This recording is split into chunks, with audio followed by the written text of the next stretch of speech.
Detective Sarah Chen had seen the worst of humanity in her 23 years on the force, but nothing prepared her for the package that arrived at the precinct on a Tuesday morning in October, a manila envelope with no return address containing a single USB drive and a handwritten note.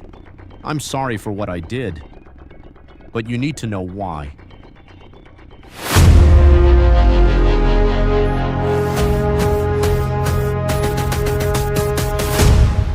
The video began with a man's weathered hands adjusting the camera.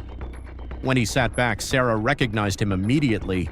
Marcus Webb, 67 years old, reported missing by his daughter 3 days ago. "My name is Marcus Webb," he said, his voice steady despite the tears streaming down his face. "And I killed a man 35 years ago. His name was Daniel Reeves. He was 19 years old." Sarah leaned forward.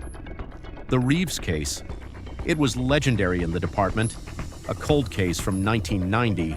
A college student found stabbed in an alley, no leads, no suspects, no justice. The file had been gathering dust for decades.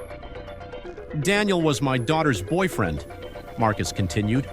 "Emma was 17, pregnant and terrified. She came to me crying one night, told me Daniel had been pressuring her to get an abortion, threatening her, saying he'd leave her with nothing if she kept the baby.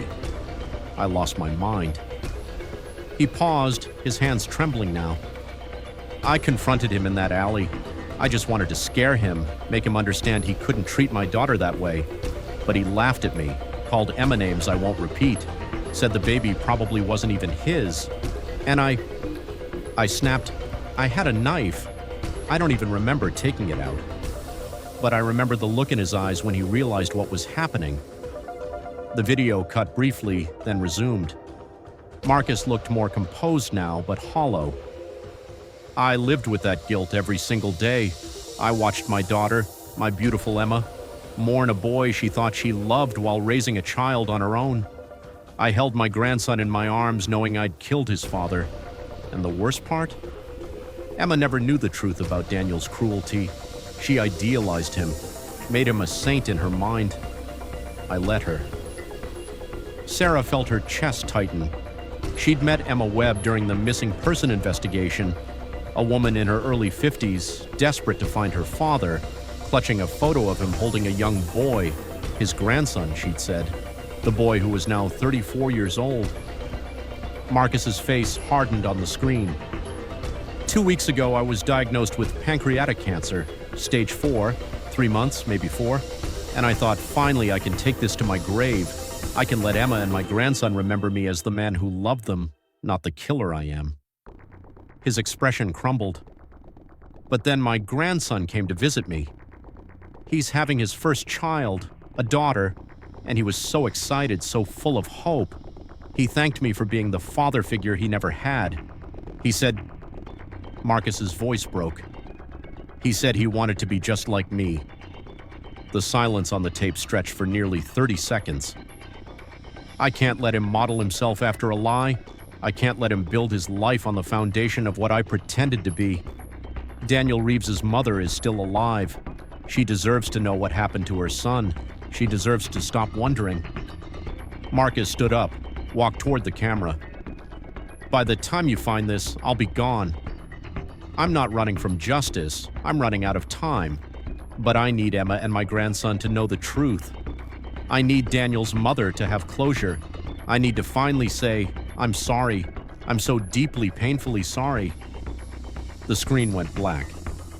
Sarah sat in the quiet of the interrogation room where she'd been watching the video. Her phone was already in her hand, but she hesitated.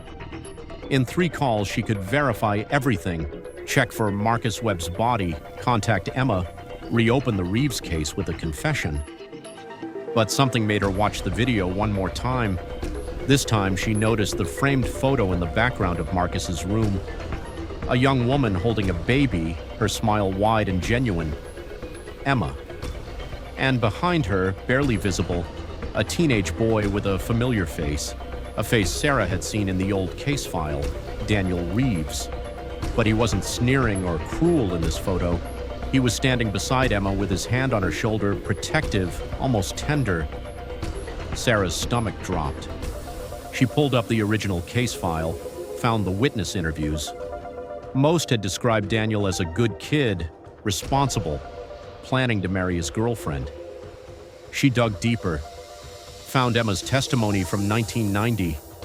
Emma had told police her father had hated Daniel, had forbidden them from seeing each other, said her father had been controlling, explosive with anger. Sarah closed the file and stared at the frozen image of Marcus Webb's face on her screen, a face that looked remorseful, broken, human. But which Marcus was real? The loving grandfather or the man who justified murder for 3 decades? Had Daniel really threatened Emma, or had Marcus convinced himself of a villain he needed to create? The truth, Sarah. The truth Sarah realized had died in that alley 35 years ago.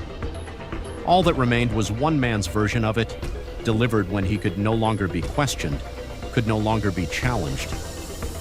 She picked up the phone and made the call, because even a killer's confession deserves investigation, even a monster's guilt deserves scrutiny, and because the most dangerous stories are the ones we tell ourselves, the ones that let us sleep at night while someone else's family spends another 35 years without answers. 3 days later, they found Marcus Webb's body in a cabin upstate, an empty bottle of pills beside him. At the funeral, Emma Webb collapsed in her son's arms, destroyed by a truth she'd never asked for. Daniel Reeves's mother, 89 and in a nursing home, wept when detectives told her they'd closed her son's case. But closure isn't the same as peace. And sometimes, the cruelest thing we can do to the people we love is tell them the truth.